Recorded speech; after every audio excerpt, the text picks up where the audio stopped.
Moi ben, grazas, Rebeca. Bueno, pues vamos a dar comezo ás ponencias.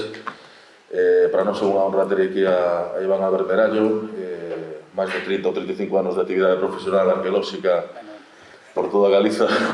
É a persoa que desde a arqueoloxía máis sabe, evidentemente, da Ribeira Sacra, no? de tal palo tal astilla, non sei que un pouco a danza tamén do seu pai, que foi un pioneiro de moitísimas das cousas que estamos a falar hoxe en día, pero que nos anos 80 e 90 pois había que dicilas, había que facelas. Bueno, agradecemos o esforzo por estar hoxe aquí no día do seu aniversario, e cando lle propuxemos falar nestas jornadas, pois el como criterio dixo, bueno, que habería que completar un pouco o panorama tamén coa visión do urbanismo medieval, e ele é un grande coñecedor, así o reivindica desde sempre, pois, do casco vello, do burgo medieval de Monforte de Lemos. Bueno, pois, a verdade é que ten uns datos tamén novedosos, unha perspectiva moi original, ten feito tamén moitas visitas guiadas a ese espazo, seguro que alguna de vos pues, participou nesas actividades. Entón, bueno, pois deixamos con él. Moitas grazas, Iván, por estar aquí. Vale. Bo día a todos e a todas. Eu queria agradecer de verdade que sí a Xurxo, a Asociación de Cereixa, ao Concello da Pobre, por suposto, ao Concello da Cultura, que organicen actos como este, que organicen actos como este. O Concello da Pobre, para min, é un claro referente en eso, prácticamente en todo o país. De verdade que hai que agradecerlo, que traballe, que se interese por investigación, por a difusión do patrimonio continuamente, non? É básico, é casi emocionante. Bon, empezamos logo, toca inaugurar as ponencias, inaugurar de xeito práctico as ponencias. Cando me chamou Xurxo para ver se podía dalas hoxe, o día do meu 50 aniversario, non o levo nada a ver, xa vos lo digo agora. Así que perdoadme que poda pasar. Pois dixenlle que, bon, que se falamos dese territorio, dos ocalcos, do campesinado cristiano, eu non entraría tanto en eso, mas creo que habería que falar un pouco tamén da parte medieval da vila, digamos, de todo o que sería a comarca esta, que sería Monforte de Lemos. Bon, aproveitando, pois eso, os anos que estiven aquí vai haber araquiños de excavacións e de controles de obra que fixen nos últimos 20 anos, casi, en Monforte. Fixen unha escolla, pois senón non me daba tempo a falar, claro, que ao principio pensei que eran 15 minutos e resulta que era media hora, entón tiven que alargar de forma rápida, foi, bueno, non sei en que ando moito. Bueno, non dirá máis, vou falar un poquinho entón sobre detalles que van aparecendo á vista do arqueólogo, vale? Uns que se ven en superficie sin excavación ninguna, non? Pero son detalles que poden ser curiosos e incluso interesantes, e outros que sería xa directamente sobre a interpretación arqueolóxica das sondaxes e dos controles que fomos facendo nestes anos, vale? Pois é a parte, digamos, máis práctica probablemente de todas as ponencias que vai haber, máis de campo. Bueno, Monforte xa sabe onde está todo, está no sur da provincia de Lugo, xusto no centro, rodeado dos concellos da Pobra, de Sober, de Pantón, do Sabiñao e de Bóveda, non? Un poquinho de Ribas de Sil, que xa estaría na comarca de Quiroga, todo se sería a comarca de Lemos, agás ao concello de Ribas de Sil, que formaría parte da comarca de Quiroga, que ahora está dentro do Xeoparque Montañas da Cabrel, con Quiroga e Folgoso do Cabrel. Bueno, o caso de Monforte, é unha fosa cenozoica, unha fosa enterraron uns bloques, eso non ven a conta ahora, e quedou no medio un bloque levantado, un bloque de materiais parazoicos, de xistos e cuarcitas, que destacan no territorio, toda unha enorme chaira, e no medio ese curuto, non? Claro, a simple vista, desde fora, dirías, aí hai un castro, pinta un castro, hai un castelo evidente, hai unha muralla evidente, pero había un castro, pero discutíase, falábase dese castro de Monforte, pero non había tampouco moita evidencia, había textos, Ptolomeo, Plinio, falaban dos lemambos, do terreno dos lemambos, pero evidencia de castro non houve. Non houve hasta que hai uns anos, non me acordo ahora, no 2000, hai 15 anos por aí,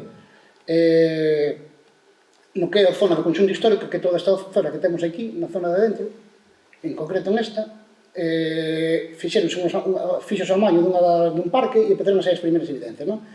Eso vamos a falar por arriba, que vamos centrando despois vai ser en esa zona toda. Vedes esta zona por aquí, que sería cerca medieval de Monforte, ou por lo menos a actual cerca medieval de Monforte.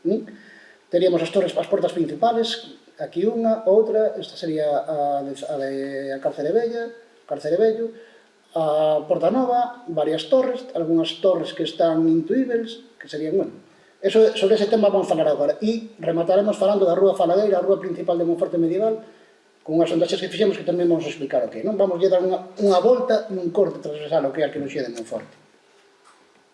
Bom, o que vos falaba do Castro, vamos pasar moi por riba. Eu creo que foi no 2006, pero que xa non me lembro. O Concello de Monforte decidiu poñer en valor esta zona do parque, non? A zona nordés, e dice, bueno, está complicado, tampouco hai que hacer unha orientación así tremenda, non? Pero bueno, empezamos e sí, evidentemente, bueno, foron salindo estruturas castrechas, cabanas con esquinas redondeadas. Aquí vemos o exceso do arqueólogo nese momento, do traballador que estaba, que quixo ver a cimentación e furou para baixo hasta que atopou, pero bueno, tamén vale, así temos a cimentación. Casas cuadradas con esquinas redondeadas, estaban as paredes enlucidas, con fogares, basicamente era o típico, non? Algúnas con un desenvolvemento bastante potente, e incluso veíamos que tiñan un trazado prácticamente hipolático, rúas verticales e rúas perpendiculares completamente organizadas mediante arregos. Vedemos unha citania grandocha de cualquier parte del noreste e correspóndese con isto. Pero mañana dábanos unhas cronoloxías de final do século I, comienzo do século II, na línea, vale? O que tamén vimos, e iso tamén para mí era importante, desde unha perspectiva xa máis de coñecemento de todo este espazo, vale? Xa non só do que é a arqueoloxía sen sostrido, que é o Castro de Monforte, sino que do que é a comprensión do que sería o núcleo de Monforte é que este castro, evidentemente, abandonaría e caería, pero realmente o que hubo foi un desmontado, non había ningún material de descombro, ben? Entón, a pedra levaron e aproveitaron para outra cousa. É normal, estamos en un núcleo habitado, quitar esas pedras son prácticas, non? Despois veremos onde me vai a cabeza, que igual non ven en conto, pero se non me vero, dentro bato. É dicir, o Castro de Monforte limpouse e quedou unha superficie lisa, a rente. De feito, en montón de partes fixadas, o sea, aquí directamente tenemos, pois nada, non sei, que poden ser 20 centímetros de estrutura e nada máis, vale? Nada de escombro. Pero, bueno, non só por encima, xa digo.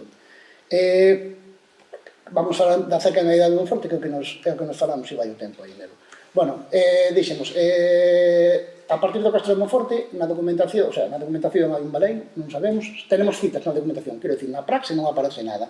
Sabemos no 811 que Alfonso II convoca o concilio en Oviedo e chama o abade de Monfortes pasando, non? Sabemos que en 915 hai unha guerra de propiedades, de intereses de dous abades, de dous monxes de Monforte por ser abades, non? Hai unha pelea entre eles que resolverá con un xuizo caldario destos increíbles, a que teña razón vai meter a mão, vai sacar unha pedra dun balde fervendo e ao que non lle pase nada é o que ten razón. Será que o segundo non lle deu tempo a metela, por eso ganou. A partir deso, temos despois no ano 1104 xa o conde de Galiza, Ramón de Borgoña, por petición de Alfonso VI, concede a Froila Díaz e a súa esposa, a súa muller, Estefanía Sánchez, o señorío de Monforte e de Sare, non? Esas son digamos, en base ás documentacións máis antigas, os textos máis antigos que aparece recollido en Monforte de Lemos, non? Sin contar o que son os clásicos, cando falan dos limbados, ni da Actónium, que aí xa nos metemos. Bon, ese documento de 1104 está recollido en Padre Yepes, me parece que era, fala de que se lle encarga a Froila e a Estefanía a fundación ou refundación de Monforte dunha vila nos terreos do mosteiro de San Vicente, do monte de San Vicente, e lle dan dereito a feiras e mercados. Aí, en teoría, é o comezo de Monforte medieval, sin embargo non é. Fala da refundación, non é porque xa sabemos que había vida antes, non? É un detalle, bueno, curioso e importante que habría que pensar. Eso é o que vamos a intentar justificar coas escavacións arqueolóxicas. Partimos desa data, en 1104, e vamos ver como que vamos sacando deso, vale? Empezamos. Vamos a facer ahora, eu creo que para que sexa máis visual, vamos ir vendo 3, 4, 5 puntos estruturais, cos seus detalliños arqueolóxicos para ir collendo unha visión global, vale? Lembrade que eso sempre sale a partir de traballos arqueolóxicos, que é a parte interesante. A parte de textos xa publicados os podedes ler en calquera parte. A parte desto non o vades ler en ninguna parte porque aún non se publicaron. Están nas memorias entregadas, bueno, non se entregaron especificamente, non se publicaron. Bueno, a porta de pescaderías ou porta principal da vila, vale? Importante o dato que fixen. O importante o dato de porta principal da vila. Ben, tamén lle chaman Porta de Alcazaba, que é unha barbaridade. Non sei por que lle puxeron no seu día a Porta de Alcazaba, entendemos a Alcazaba como unha fortaleza, o sea, sería Alcazaba aquí en este caso sería onde está a torre de homenaxe. O castelo, que sería castelo como tal militar, ou máis ou menos militar, que protegía a vila. Aquí estamos falando da porta da vila. A porta da vila como a porta da cidade, como a cerca medieval da vila, non? Que sería o que vos comentei. Non sei que color é porque son daltónico, pero non sei se é rosa ou azulado ou algo así. É o que é. 50 anos e daltónico, non é? Bueno, de entrada, según vemos aquí, estamos falando de a porta oeste de Monforte, vale? Esta pequeniña. En principio, é a de traza máis bella, a de estrutura máis bella, vale? Teríamos, pois eso, un arco oxival, non? Con doelas de granito e bóveda de medio punto de lousas de xisto. A lousa de xisto é a propia do monte, en principio, vale? Primeiro detalle que me chama a atención, podemos datar esta porta século XIII. Vamos a seguir dando datas xenéricas, vale? Se vos fixades na estrutura, incluso creo que podemos ver aquí, mirade como viría a muralla, por aquí, isto é a muralla actual, vale? Esta parte está completamente renovada, aquí podría haber unha torre que non se ve, pega así en este ángulo contra a porta, van, que sería esta zona de aquí, isto sería a muralla reconstruída, e atopamos que aquí hai un cubo da porta comido pola muralla, e iso non ten lógica. Non? Que fagan un cubo, que corten así no medio non ten lógica. Ou para mí non a ten. Se estades aí no sitio non se ve, non ten coherencias esa curvatura de aí. De feito, tanto a muralla como a porta están excavadas en rocha, así que habería unha coherencia. Sería esta zona de aquí, saliría de aquí a muralla, vale? Un poquinho máis de atrás aquí. Aquí te desaparece da moeda. Bueno, hai uns anos, nun temporal, veus abaixo este muro, non? O propietario quiso levantar e hubo que refacer, facer unha pendequella sondaxe, non? E atopamos como acababa aquí o torre da porta e estaba sentada directamente sobre un chan de cantos rodados e firme, non? E enriba del, ao lado del, atoparíamos isto, que ten toda a pinta, claro, foi unha sondaxe deste tamaño, máis nada, é unha excavación urxente, e ten toda a pinta de que é un alxibe castrexo. Eu teño visto centos e son centos. Bastantes e son idénticos a esos. Ademais, cadra ben nunha zona onde caeu o muro. Por qué? Porque iban directamente a esas correntías. Hai un nacemento, non? Eu entendo que eso sería un alxibe castrexo. Entón, temos unha porta do século XIII con unha estrutura curiosa, o entronque da muralla, que está ocupando un espazo onde un castro. Está aí normal porque subemos que hubo un castro. Quedamos, para mí, a primeira incógnita, esa porta do século XIII, máis menos, vale? Con algo na muralla que a mí non me cuadra. Bien? Punto 1. Pasamos. Seguinte porta. Porta nova. Ou portas novas. Tamén é detalle o nome dos sitios. Nova ou novas. É dicir, hubo unha máis bella, obviamente. Ou unhas máis bellas. Vai pasar algo parecido que pasou na porta de Pescaderías. Estamos xusto enfrentados á porta anterior. Antes estábamos aquí e agora estamos na porta nova, vale? É unha porta de obra século XV. Bueno, ademais non hai que ser moi listo. Está aquí o escudo do Pedro Álvarez Osorio, primeiro conde hereditario de Lemos, e os escudos lobos do Osorio, e despois aquí da súa muller Beatriz, os Enríquez, que estaría o castelo, e debaixo os Herroeles de Lemos, vale? Unha porta século XV. Ora vou xogar con un poquinho de trampa, pero despois vou. Esta sería a parte interior da porta. Xa a nivel estrutural vemos a configuración estrutural de materiais. Vemos, materiales brutos, collidos, feitos aí, sin embargo, si que están ben enuncidos, ben tomados, é unha pedra que se ve con xeito, pero nesta parte inferior, poño esta foto porque se vexa mellor, o que sería o tercio inferior do que é a porta, na parte interna, atopamos sillares deste tipo, unha obra perfecta, en cantería de xisto, de lousa, con estes acabados. Fixadevos nestas liñas diagonais paralelas. Vense ben? Esas liñas están, é un acabado da pedra que se chama un acabado de escoda. Unha escoda é un machado. O tradicional, o habitual, son as buxardas, que é como unha espátula dentada, para entendernos. Diferencias. O acabado de buxardado utilízase durante o románico. Ou principalmente, habitualmente, durante o románico. O cual tenemos un indicador claro de que esta porta, esa parte inferior, ten unha cronoloxía, unha fabricación anterior á parte superior, vale? Podemos partir de que temos unha parte da porta románica e unha parte da porta que sería xa renacentista.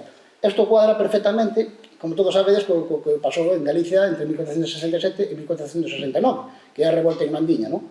gracias ao traballo, bueno, a recuperación dos archivos de Ángel Rodríguez González, no ano, publicouse no ano 84, as fortalezas da mitra compostelana e os imandiños, un traballazo que nos axudou, abriu a vista, bueno, daquelas ainda me faltan un pouco, pero abriu os ollos ao coñecemento sobre a historia medieval de Galicia, sobre todo sobre o Vieino este Imandiño, nos indica, pois, eso, as instrucciones que fixeron os imandiños, unha revolta imandiña de nobleza baixa, clero e tal, contra os miles altos, bueno, exixindo as súas cousas, que tiraron máis da mitad das fortalezas de Galiza ou parte delas, non? Entón, podemos explicar que esta parte románica, ou non, que esta parte románica que temos sobre a que se levanta medieval, a moderna, a renacentista, podería ser fruto dese ataque. E pode ser, ou non. Ou non tamén por isto de aquí. Volvemos ao mesmo. Aquí hai que estar no sitio, temos a estrutura da porta, aquí hai un arco, nesta zona habería un carco, é unha porta defendida, unha especie de castelete, non? Tú entrarías por aquí, se podes, aquí hai un arco, meterías ter unha ratoneira, porque esta parte de aquí estaría protegida desde arriba tamén, entrarías en este buraquiño, unha porta ancha que estreita para o paso, unha porta defensiva, pero por fora topamos esa estrutura de aquí, vale? Con un desaugue aquí, que é unha estrutura claramente medieval, pero está empotrada en varias casas e fora de línea, vale? Non sei que pinta aí, non sei que pinta porque nunca excavamos fora, fixemos unhas sondaxes aquí.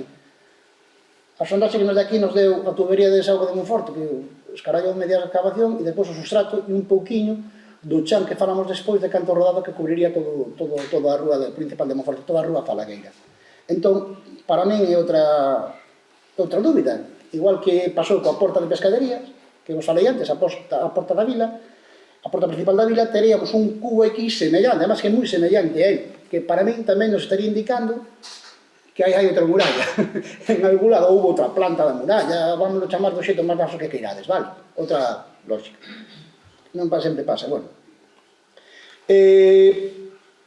Outro detalle para que se vexa dun xeito máis claro aquí, por exemplo, que sería esa destrucción irmandiña, estamos ahora en esta zona de aquí, falando dos lienzos da muralla, sería máis ou menos, se postigo, por esta zona de aquí.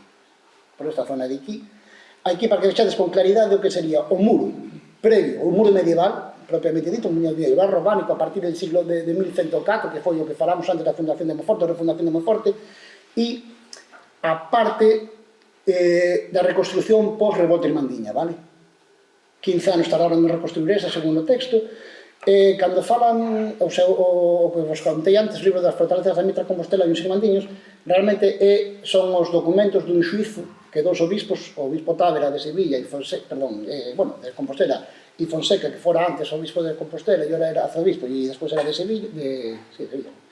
Bueno, unha pelea entre ambos porque un tiña que pagarlle a outro a remodelación das estruturas, e no xuizo hai testemunhas que explican que esas fortalezas non as tiraran as revoltas de Mandiña, se explican como era. No caso da revolta de Monforte falábamos as testemunhas que, para beneficiar a Fonseca, que a obra previa era unha obra mala da torre, das murallas, eran obras de canto rodado moi malo, tomados con un pouco de cal, e que despois sí que se construíron moi ben, con boa pedra e boa cal. E aquí temos clarísimamente a obra mala de canto rodado e a obra estruturalmente boa, digamos que é el de xisto, non?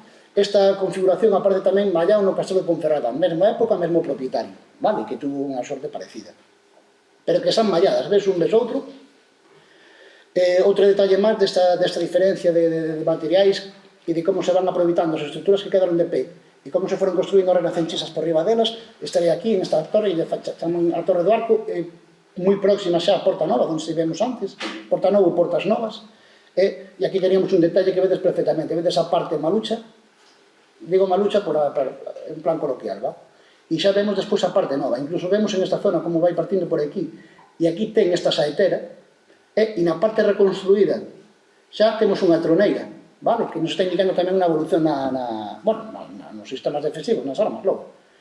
E vease, eu creo que se ve de maravilla en esa zona, vale? Que aproveiten o existente. Ben, outra porta máis. Esta porta é chulísima. A porta do Carcedello, a simple vista, parece a peor porta de todas. A máis destruída, a menos elaborada, bueno, a que, digamos que monumentalmente para o turista, para o visitante, dice, unha porta. Aquí a tedes, o que vemos agora é unha construción do século XVII, cando se destrozou, se alterou esa parte de Monforte para abrirse a rúa, de feito, para convertir eso nunha cárcel, unha cárcel de vellos. Estamos falando desta zona de aquí, vale?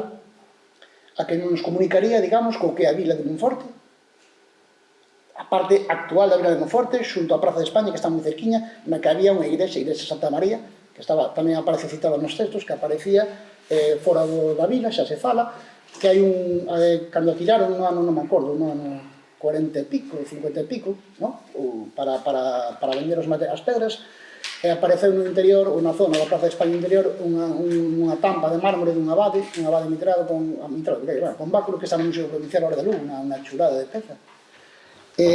Saliu desa igrexa, do cementerio, non houve control arqueolóxico cando saliu a Plaza de España, así que non sabemos que había aí, porque taparon todo con valla. De feito era increíble, había valla de malla, e de repente un día aparece todo tapado con unha valla opaca, palada. Despois preguntando se sei que había bastantes esqueletos, esas cosas, traballadores do Concello foron contando. Pero bueno,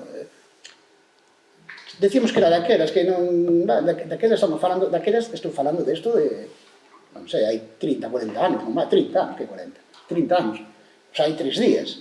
Pero que agora tampouco creamos que hai moito máis. De momento, Monforte non ten arqueólogo, hai un plan especial. E non hai ni proposta. Outro día, para facer unha obra, non sabían a quen preguntar.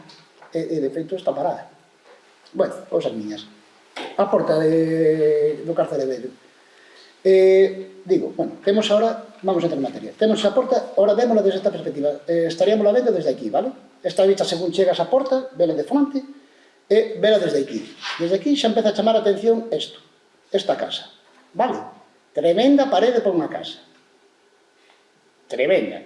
Non é unha parede de muralla, de feito a muralla ven por detrás. A muralla non me lo contei, ten 815 metros de perímetro, ten unha altura máxima de 12 metros, e ten un ancho entre 2,40 e 2. Por lo menos nos puntos onde fomos mirando, porque non ten tampouco nin trazado. A muralla está bastante mal, todo o conxunto histórico está bastante mal, pero é moi recuperable. Para ello hai que ter ganas. É que non entendo esa falta de visión. Non ven a conto, pero non entendo a falta de visión. Entendo unha das estruturas medievais máis impactantes de Galiza, que este feito unha auténtica mierda. E a excusa é que non saben de quen son os propietarios, flipados. Para flipar. Para pagar a contribución seguro que o saben. É igual. Bueno, o que vamos. Mierda, que me pasa. Chama atención de entrada, bueno, xa dixemos, a excusa desta zona, que era fixose unha cárcel no século XVII, 1600 e pico, pero esta casa, tú ves esta casa e estás vendo perfectamente as estruturas actuales da muralla, non? Ves a parede que algo se tiña, está feita igual como a muralla con tres planos, non? Parede, de cantería ben feita según o Taura Fonseca por uns oficiais vizcaínos, e despois o interior coberta por tongadas consecutivas de cal-pedra, que é un sistema constructivo clásico, utilizaron xa na muralla de Lugo, por exemplo, son cales hidráulicas, precisan aire para fraguar, entonces botas unha camada de pedra, aparte que é moito máis barata que facer unha muralla maciza, botas unha fiada de pedras, do que sea, unha camada, e por riba botas a sacar, e outra pedra, entonces vas, cando esa cal fragua, queda todo pegado unido e é unha estrutura tremendamente sólida, pero o beneficio que provoca que haxa aire entre as pedras fai que frague moito mellor esa cal, vale? Fan unha estrutura moito máis rígida. Montan en materia orgánica, porque sei que tamén fragua mellor, bueno, esas cousas, que non ven a conto. Ben, estamos agora, vimos esta parede que parecía que estaba rota, esta de aquí, veis? Miramos hacia o interior da rúa, e chama xa atención unha cousa, que é isto de aquí que o agora os amplío. Iso de aí é isto, vedelo? É un salmero. Salmei. E aquí, o sea, é o arranque dun arco. E aquí temos unha zona horizontal que é claramente onde vai pasar unha porta. De feito, aquí hai unha couza de engorne de porta. Entón temos unha porta que rompe unha estrutura e que ten un poquinho máis atrás o arranque dun arco. Que é iso? Eso é... Vais explicar con isto. Isto de aquí é esta zona de aquí, vale? Se vos fixades, aquí hai un arco cegado, velo? Vedes por aquí un arco de medio punto cegado? Perdón, é oxival, cegado. Veis aquí? Por aquí, que ten unha configuración, ou sea, un arco semellante, ainda que parece de muitísima mellor factura que o da porta de pescaderías, a primeira porta que faramos, a porta principal da vila. Como vou de tempo? Bon, para explicaros o que temos aquí con estas cousas que falei, temos aquí esta ampliación do plano, vale? Isto de aquí sería isto, esta zona, e isto de aquí é esta casa de aquí, a que ten a parede rota aquí, vale? Para entendernos, esta parede rota que vimos aí, hai que pensar que estaba pechando isto, vale? Esta rúa era unha rúa pegada en apariencia, está aquí. Esta entrada aquí non existía, vale? Aquí é onde está, na inflexión onde está o arco, que fixadevos coincide coa muralla, veis? Que deste color que ainda non me dixestes que color é. Rosa, azul, azul. E isto de verde, non? O amarelo. Pistacho. É que encima o fago complicado, joder. Pois, entón, a lógica desa estrutura sería, entramos pola porta, que sería este arco xiral, vale? Aquí, atopas, ten un espazo, aquí hai outra torre, empotrada, casi non se nota, que está comida no momento que se fixo esta obra, vale? Unha torre previa. Ou parece. Entras por aquí atopas un espazo pechado, probablemente estaría aberto cara aquí, e ao estar aberto por aquí, atopaste con que este muro está pechado, evidentemente que hai muro, non hai porta, e aquí hai outra porta. Isto é unha que se chama unha barbacá, é un castillete, por iso se chama o castillete de Zapaterías ou o baluarte da zona de Zapaterías. É unha porta defendida por un casteliño. Entón, tú entras e estás obligado a facer unha zeta para pasar. O sea, canche por todos os lados, como se te ocurra entrar. Explico o que quero dicir? E todo eso ves a partir desos detalliños. Se tes aquí unha porta, que explicación ten unha porta dentro xa? Cando, además, aquí non hai acceso porque hai un muro que pecha. E que pinta esta porta aquí? Pois aí o temos. Entras por aquí, te dan, entras por aquí, te dan desde aquí, desde aquí, desde aquí, desde aquí. E ainda tes que entrar. Vale. Isto fai que pensemos nunha cousa. Isto é a zona máis baixa da zona da muralla de Monforte, vale? Unha das máis baixas. Está esta, e a das pescaderías. Esta é algo máis baixa en cota. Fixadevos o pouco que se ve as curvas de nivel, ves, caen todas cara aquí, e veis os xuntiñas que están. Eso nos implica que hai máis pendiente. Eso digo xa, porque tamén son guía de montaña e leo mapas topográficos, esas cousas. E a explicación de en esa zona caen todas as aguas, desa zona vai caer carei. Se aí temos unha muralla pechada, vamos a acumular auga. Se vamos a acumular auga, hai un problema en calquera vila que se deprecie, non? E máis en unha estrutura defensiva, onde non podes facer claramente un buraco, porque entonces estás rompendo esa defensa. Ben, e máis na porta esta que falamos, é unha porta que está completamente pechada. Como fan? Un proxecto de control de obra tamén, cando estaban amañando estas rúas, vimos isto. Aquí tedes, é unha drenaxe que aparece no medio da nada. Además, coa sorte, entre comillas, de que estaba asociado á calzada original. Despois os explico por que é a calzada original, vale? Viría aquí, en esta línea, esta esquina de aquí desta casa, veis? Esta esquina sería esta esquina, vale? Ven por aquí e di, caramba, pero é que peta contra a torre, non me vale para nada, que pintas a drenaxe aquí? Pinta que entonces entra en fase de que tú tens que explicar eso. E empezas a preguntarle aos veciños, non? E os veciños se animan, se vienen arriba. Empiezan a contar isto e contanche todo moi forte, todo. Feito, a partir de aquí, suben de outro. Que non está excavado, pero que eu sí que lembraba de ter visto unha vez, que hai que joderse. Bueno, pois isto, en esta zona, había aquí a casa dunha mestra, e tiña un pozo no interior. Un pozo que a veces oían como que caía auga, pero non se veía, ou non sabía moito dele. Entón, punto A. Este alcalde iba a caer ese pozo seguro. Seguro. Además coincidían todos que había un pozo aí. Dicir, bueno, e que o pozo reverte, e que fa? Pois, no 2000, creo que foi, caeu este cacho de muralla, por aquí, todo isto. Caeu aquí.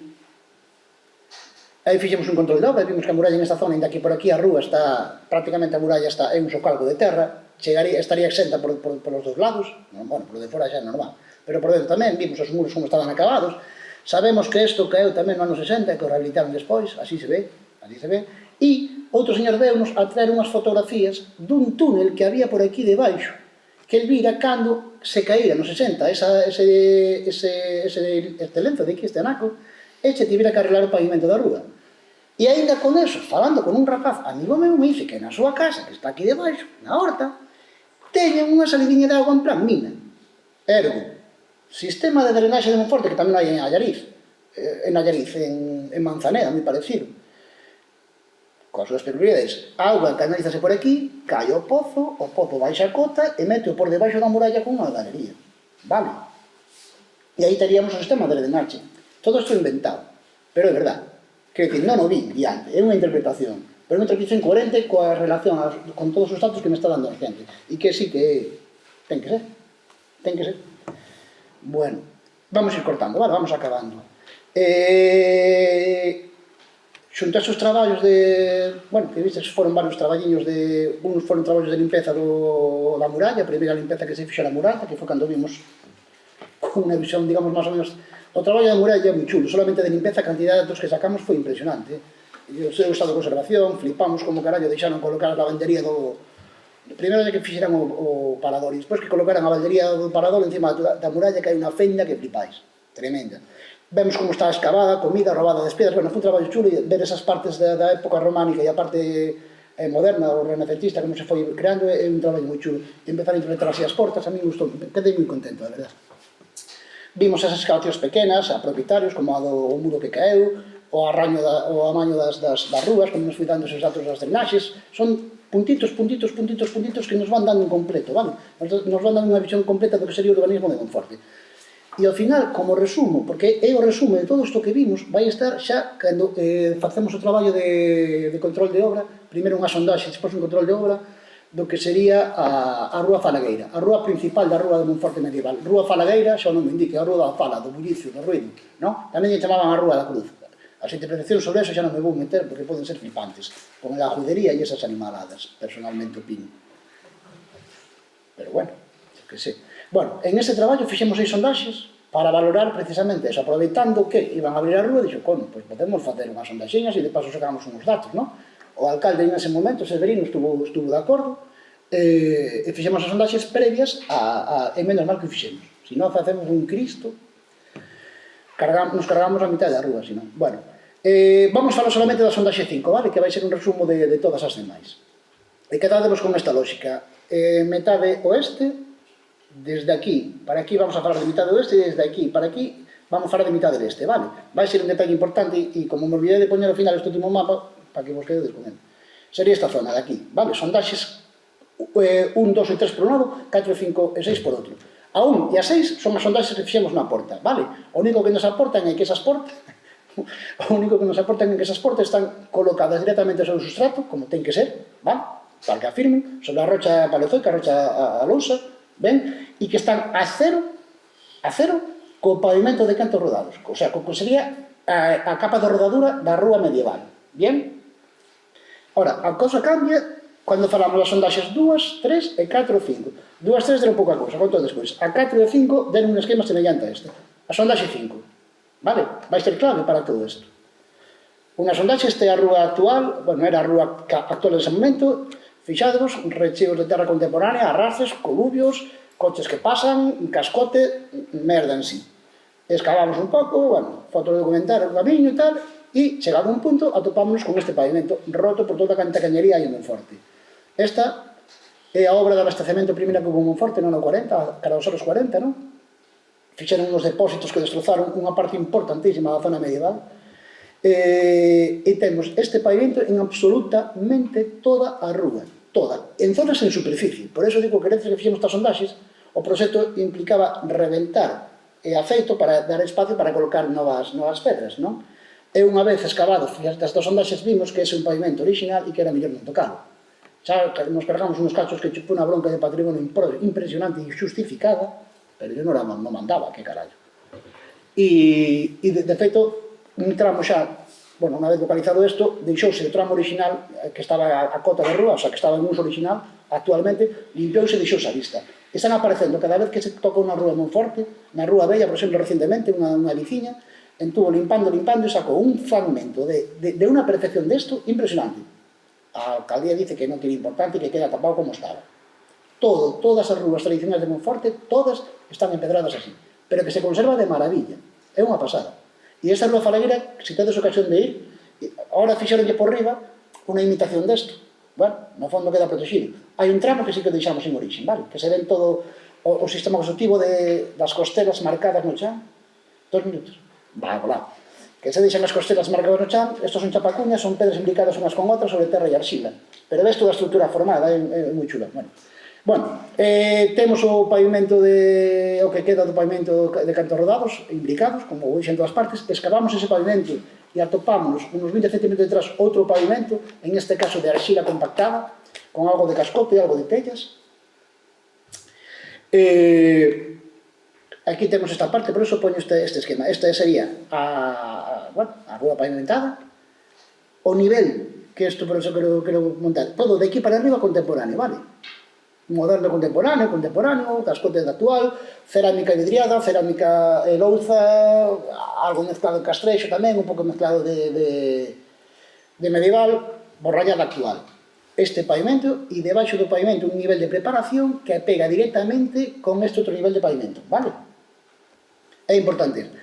E despois este pavimento é este de aquí, e debaixo outro nivel de preparación, e aquí empeza a ser xa un montón de material castrexo. Secuencia: suelo actual, suelo de canto rodado, suelo de arxila e debaixo xacemento castrexo. Isto ocurre no mesmo na sondaxe 4, falamos da esquina leste do monte. Bueno, pois en esta preparación aparecenos isto. E isto que é? En ese nivel de preparación, o sea, debaixo xusto dese pavimento de cantos rodados e por encima dese outro pavimento de terra machacada aparece única e exclusivamente material cerámico medieval con esta moneda. Esta moneda é de Alfonso XI, 1300-1350. Entón, podemos creo, estou convencido, de que ese canto rodado é a rúa original de Monforte no momento da construcción das portas. Temos unha porta, a configuración, digamos, actual de Monforte, actual do casco antigo, parte a partir desa época, máis ou menos no século XIV, que tampouco nos viría tan sumamente mal coa lógica de 1100 e pico que se ordena a reconstrucción de Monforte de Lemos. Correcto? Me explico? Debaixo deso temos outro pavimento, que debaixo deste pavimento temos un nivel castrexo. Diríamos que ese pavimento do medio non o temos datado, pero claro, evidentemente sería un pavimento alto medieval, ou que sei.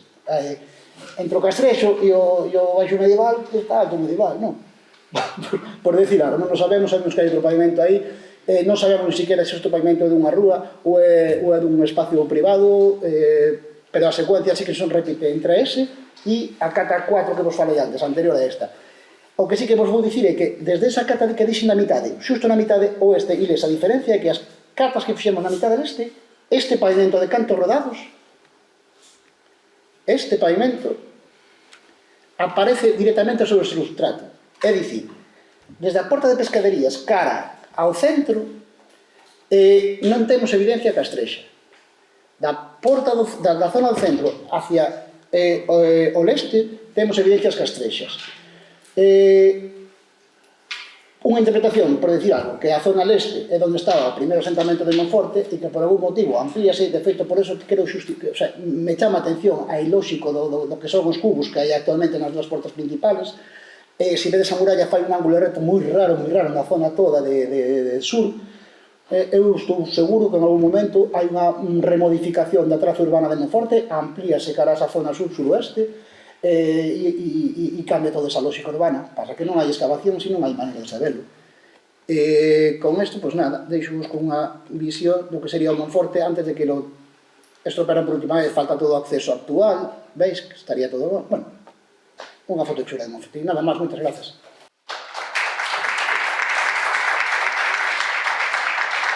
Bien.